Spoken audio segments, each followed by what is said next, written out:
Bonjour à toutes et à tous et bienvenue dans ce nouvel épisode de C'est tout bête, votre émission animalière du Studio Bus. Et le concept, il est toujours le même. On va vous présenter des animaux qui sont très souvent mal aimés et dont beaucoup de gens ont même peur. Car c'est en apprenant à connaître ces espèces que l'on peut apprendre à vaincre ses peurs ou même ses phobies. Et pour cet ultime épisode, Gaëtan Dopagne nous a amené 3 migales. Et ouais, rien que ça. Autant vous dire qu'on était beaucoup moins à l'aise que dans l'épisode précédent.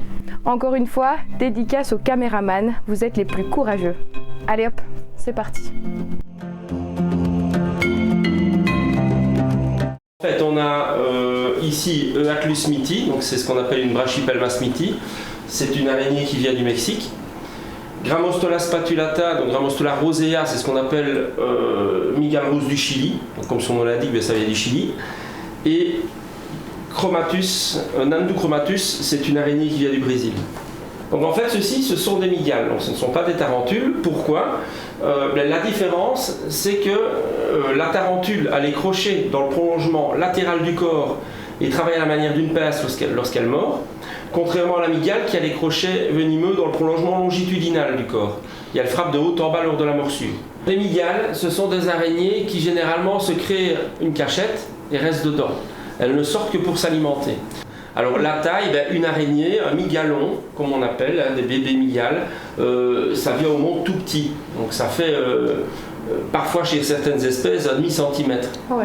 Et puis ça grandit pour arriver à cette taille. Une taille de 8 cm de corps, 15 cm généralement d'envergure. Les plus grosses font jusqu'à 23 cm. Ce sont des très grosses. Et ces trois-là, elles sont inoffensives ? Il n'y a que très peu d'araignées mortelles. On grandit un petit peu les soucis de ces animaux parce que voilà, c'est ce qu'on utilise dans les films d'horreur pour semer la panique. C'est des images qui sont ancrées en nous depuis tout petit. Et une fois qu'on comprend l'animal, c'est terminé. Chez les mygales, quand on les manipule, on met toujours une baguette devant parce que il y a des dociles qui peuvent être levés la mauvaise patte, ça arrive. Donc si elle mord dans votre patte, dans votre pince ou alors qu'elle tape des pattes, il faut éviter de la manipuler. Ouais. C'est qu'il faut faire attention. C'est pas sa journée. On évitera de la mettre sur sa main. Et de toute façon, ce ne sont pas des jouets, c'est des animaux d'observation. Donc là, il faut faire très attention à ça aussi.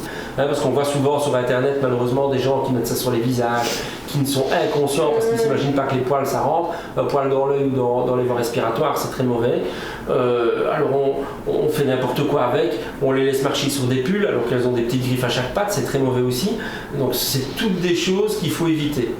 C'est un animal, moi je dis toujours, qui est exceptionnel à observer et ça s'arrête là. Et en parlant de les observer, il est temps de faire un petit zoom sur ces jolies bestioles. Qu'est-ce que vous en dites ? Alors, vous avez 8 pattes, divisées en 7 segments, se terminant par 2 petites griffes. Ici devant, ce sont 2 pédipalpes. Si on les compte comme ça et qu'on ne connaît pas, on va dire qu'il y en a 10. En fait, il y a 8 pattes et 2 pédipalpes qui, comme leur nom l'indique, servent à palper. Ah ouais, ok. Donc c'est avec ça qu'elles vont sortir pour se déplacer. En plus des trichomoteries qui sont plus le côté antenne chez un insecte. Et ici, les 2 filières. Donc c'est avec ça qu'elle va tisser sa toile. Alors, le danger, il est où ? Il est ici devant. Les 2 chélicères. Alors les chélicères, je vais vous les montrer. Ah, les petites araignées, sois coopérative. Ah ouais. Ah d'accord, ah oui, ok, oui, c'est Ouais. crochet quoi. Donc, voilà les crochets à venin. Donc c'est par là qu'elle mord. Ça fait quand même très film d'horreur, même comme ça. Hein. Ah ça, tu l'as dit Louisa. Mais crois-moi, t'es loin d'être au bout de tes surprises. Hein ? Mais pourquoi tu dis ça ? C'est l'heure du baptême du feu. Prenez appui sur ma main et vous caressez simplement ici. Voilà, et vous allez voir que c'est très doux. Là en dessous. Voilà, et je vais te demander, est-ce que c'est doux ? Ouais, hyper doux, ouais. Voilà, et Ouais, tu te souviens de ce que tu tirer. m'as dit en rentrant tout à l'heure ? J'ai une phobie des araignées et jamais je ne les toucherai. Oui, c'est vrai, j'ai touché. T'as tenu ta parole. Mais c'est vrai qu'on Vas-y, s'attend tu pas peux. à... Même si c'est un peu... Ouais, c'est vrai. Voilà, donc tu vois, c'est pas ce qu'on croit. Ouais. Donc quand on comprend ces animaux, c'est fini. Maintenant, je ne te ferai pas toucher une Terraphosa. Ah oui. Parce que là, les poils sont très... Maintenant que les caméras sont sur pied, il faut avoir une toucher une. Tu veux pas essayer ? Allez, peut-être. Allez, ouais, let's go. Ici. Ici, oui, là en dessous, parce que là, c'est un pénis, ça, c'est les crochets. Hop là. Waouh. La magie du Studio Bus. C'est très doux, hein. Ouais. Allez, C'est comme ça. vas-y, tu peux. C'est très doux. Hein. En plus. Et voilà. Ouais, c'est vrai. Donc voilà, on aura quand même réussi à faire toucher les cartes. Ouais. Bon, là, ok, ça paraît facile. Bon, pas tant que ça, hein. Mais parlons un peu des risques. On a encore eu de la chance, hein. Une mygale, si elle est agressive, elle va se mettre en position d'attaque. Donc elle va relever ses pattes avant. Là, c'est pas le moment de mettre ses doigts, quoi. Non, tu auras un pins et un gros doigt. Regardez la petite tache qui est là. En fait, ce sont des poils urticants qui sont partis. Donc elle s'est frottée la patte arrière, ici, et elle projette, elle bombarde. On qualifie ça de bombardement. Elle bombarde de poils urticants pour les faire inhaler à son ennemi.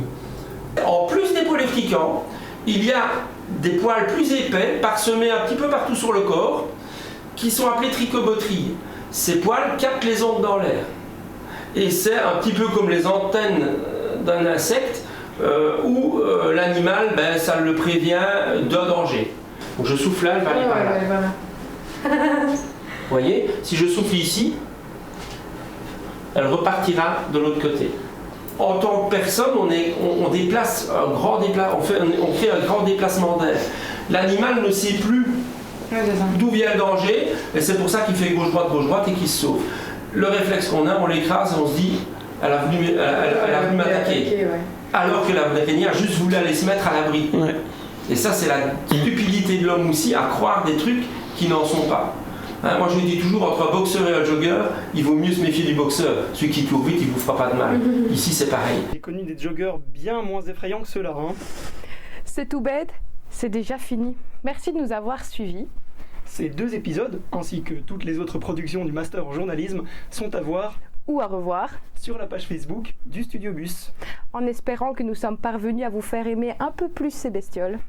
Encore un grand merci et une dédicace spéciale à nos caméramans. Vous êtes vraiment les plus courageux. Allez, salut!